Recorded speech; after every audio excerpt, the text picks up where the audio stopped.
This video shows how to fix blue screen errors on the LG Gram Pro 17 with easy-to-follow troubleshooting steps. Learn how to resolve Windows crashes and improve system reliability. So while you're performing updates, you're getting an IRQR not less or equal message, K-mode exception not handled, kernel data in-page error. A lot of errors pertain to this problem, and we're going to go ahead and jump into what should hopefully be a pretty straightforward process, guys. And we're going to go ahead and jump right into it. So first thing I'd recommend doing would be to actually go ahead and boot to the troubleshooting utility on Windows 11. So if you do a hard power off 3 times in a row, Windows should automatically attempt to launch the starter prepare utility. And if it doesn't find anything, it will give you the option to select advanced settings, in which case it would take you to a screen that looks like this. Now, if it does not take you to a screen that looks like this, or you're unable to get to that, you can also download the Windows 10 Media Creation Utility, or Windows 11. They probably will make a creation utility for Windows 11 at some point. And it doesn't really matter. You can actually run the Windows 10 utility on Windows 11 as far as I'm aware. And you should be able to run the troubleshooting utilities built in within it. So you just would go ahead and download it to an ISO file and then burn it to a DVD or USB. It'd have to be about 4 gigabytes or more. It couldn't be a small USB flash drive, and it couldn't be a CD. It'd have to be a DVD. And then you'd boot your computer from it. So depending on the computer manufacturer, you'd have to tap a different key on your keyboard in order to launch that menu, in order to select what boot drive you want to go off of. So it could be anything between the escape key, F2, F8, F12, for example. And those are the function keys on the top of your keyboard. So you may have to just do a little bit of trial and error. Shouldn't take you more than a couple minutes. Googling it would probably be best before you even begin. But anyway, we're ready to go ahead and jump right into it. So we're on the choose an option page. So these will look very similar whether you're booting from it directly within Windows itself, or if you're plugged in a USB flash drive with the media creation utility installed and you selected the recovery option. So when you are setting up your Windows 11 installation or Windows 10, depending on the drive you're using, there should be an option to repair your computer in the bottom left corner of the dialog window, one of the first screens that comes up. You go ahead and select that, and then it would take you to a troubleshooting screen like you see here. And you want to go ahead and select troubleshoot, reset your PC, or see advanced options.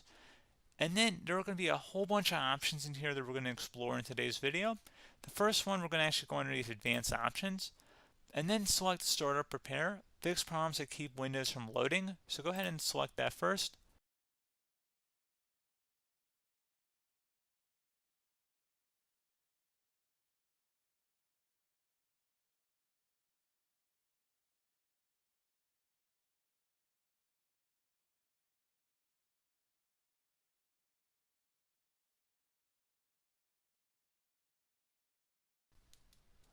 Okay, so you can see it could not repair our PC. That was our first option we could try. Something else, if we go back into advanced options here and then select troubleshoot, we're going to go underneath advanced options again. You can go ahead and actually access safe mode by selecting startup settings. And then if you select the restart button, you have the option on the screen select safe mode with networking, which will give you a key on the screen. It'll tell you which key to press to enter that. I believe it's the F7 key. It'll do that for you. I'm not going to go over that in today's tutorial because I don't really want to go into safe mode, but you're more than welcome to attempt that by going into here and then selecting restart. Again, it'll launch another screen. It'll say what key do you want to press, and it'll give you like 7 or 8 different options, and you want to select safe mode with networking. There's also an option for a command prompt too, but that's going to be something we're going to cover later in this video, and we don't even have to go through that in order to access it. So that's why I'm not going to really push for that, because unless you know exactly what's causing the problem, you probably don't need to go into safe mode. Unless you're trying to recover files, in which case then you definitely can go into safe mode, but we're trying to actually recover our computer here. So I hope that makes sense.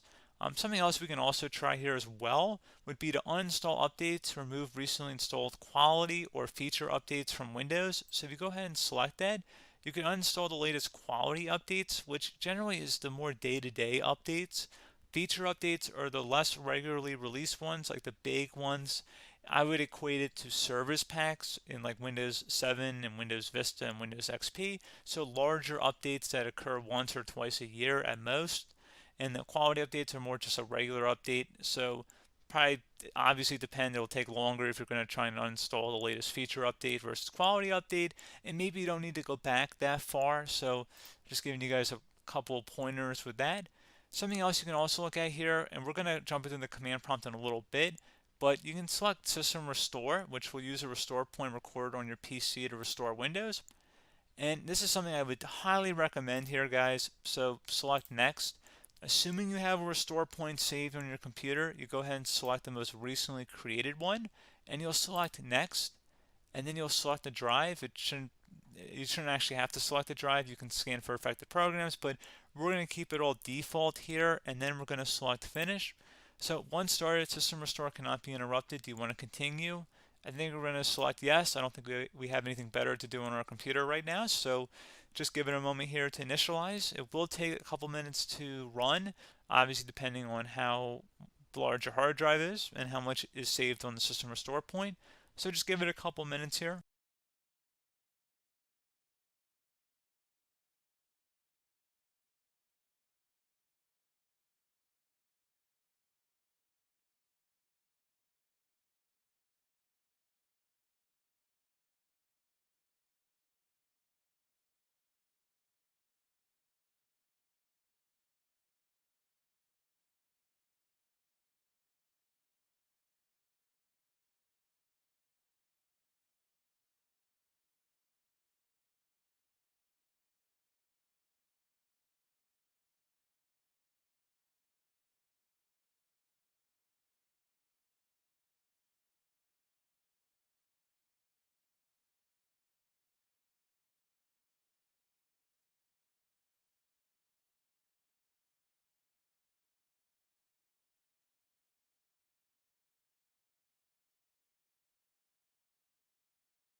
Okay, so you can see System Restore completed successfully.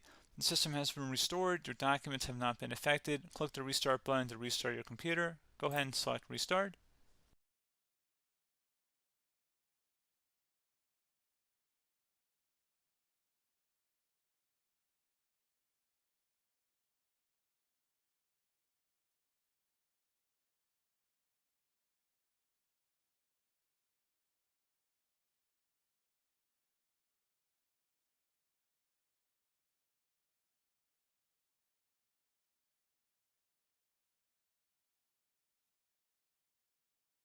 Okay, so you can see the system has been restored successfully. We're going to go over a couple different methods in addition to that if that did not work. So I'm just going to pause the video and we're going to start back up back on the recovery screen that we started with. Okay, so a couple other things we can try here too. If you go back into troubleshoot, you can select reset your PC, while you choose to keep or remove your personal files and then reinstalls Windows. You can select to keep my files, which will remove apps and settings but keeps your personal files. You can also select remove everything, which will remove all of your personal files, apps, and settings. So this is more of a factory reset, the second option here. First option, it should not delete all of your personal files. However, it will pretty much clear most of your programs. And keep in mind, there's no guarantee that your information, number one, is even still available and easily recoverable on your computer to the point that you actually would be able to recover anything. And the second point is that there's always a chance that it won't actually recover and it will just do a factory reset anyway. So there's no guarantee that actually would keep your files anyway. So I would recommend trying to get a recovery tool and backing that up first before selecting it anyway.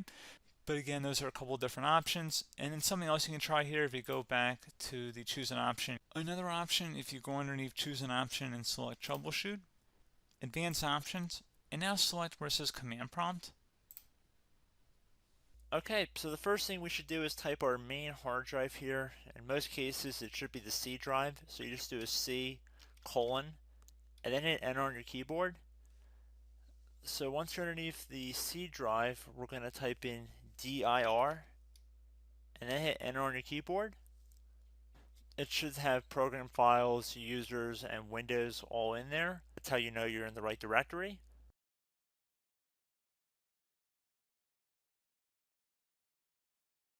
In some cases, it might be the D drive as well, so just keep that in mind.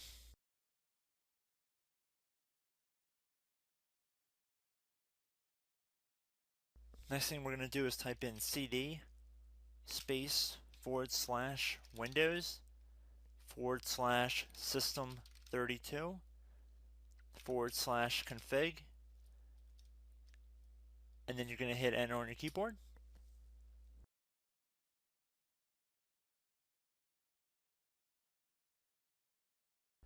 So now you're going to type md space backup. If you've seen other tutorials, it might also say to put down md backup. That's because the backup name is pretty common when you want to back something up. So you can name this whatever you want, doesn't have to be backup. So if you've already made a backup folder in the past, you could do backup 1, for example. So once you're done setting the name you want the backup to be called, hit enter on your keyboard again.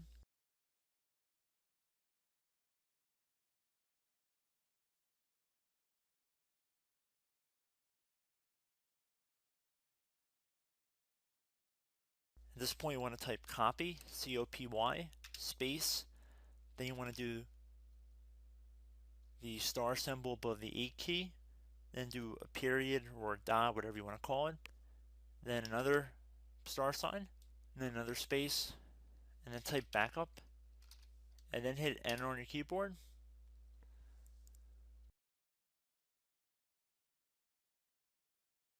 Now you want to type cd reg back, REG BACK, and then hit enter on your keyboard. So now that we are under the reg back, so now you want to type dir again, and then hit enter.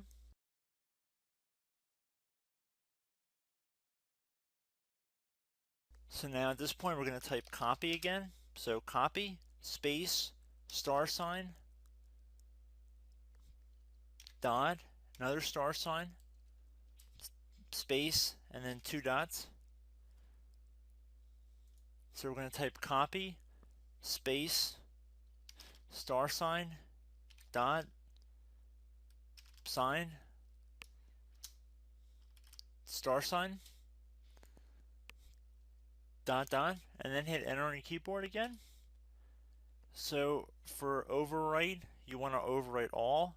So type A on your keyboard, so capital A, and then hit enter on your keyboard.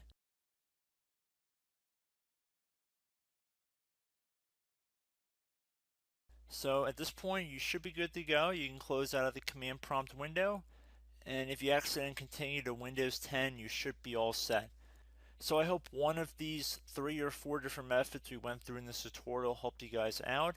Again, I'm not sure if you guys heard me earlier, but try to go back into your safe mode if possible and uninstall any programs you know might be conflicting with the Windows startup if you can get into safe mode. So just keep that in mind. Something very simple like that could be blocking up everything. So again, I hope this tutorial helped you guys out, and I will catch you in the next tutorial. Goodbye.